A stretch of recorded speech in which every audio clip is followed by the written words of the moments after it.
two brothers and a detective locked on an infinite staircase, and a family locked on an infinite highway for 35 years. Yeah, in the incident, when I made my first movie, I was very much into, I'm very, very deeply inspired by the Twilight Zone.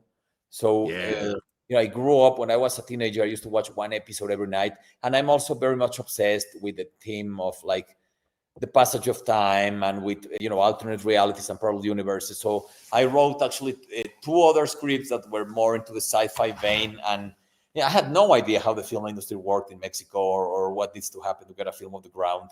I just said, okay, I'm going to make all these movies, and then I had a hard time making them happen. And then I said to myself, I'm going to write a movie that is more simple and contained, that still has my themes and ideas. I read the novel of David Mitchell's Cloud Atlas, which then the movie by the Wachowski brothers. And I was absolutely marveled by how that story, it was 6 different times, and they all opened up, and then they all closed in the same order. So it's like a very perfect structure of the movie is not like that. The movie goes all over, but in the book it was like that.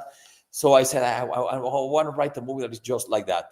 And then I combined two things. When I used to go to my grandma's house every Friday night for a Shabbat dinner, and she lived in the 9th floor, and we used to climb up 9 floors of staircase.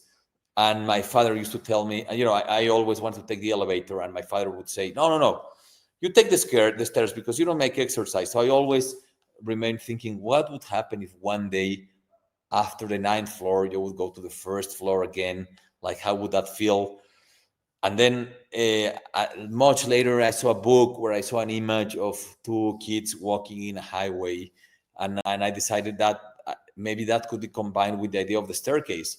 So I just wrote this movie of 2 parallel stories about people trapped in illogical, endless spaces. 2 brothers and a detective locked on an infinite staircase, and a family locked on an infinite highway for 35 years. Wow. At the time, I was sure this was a very achievable movie as a first feature film, because it was very contained and very easy to make. It was actually a very complex movie, because it's a movie that features a lot of complex makeup, production design that is very complex as well, locations, casting, everything. But we pulled it off.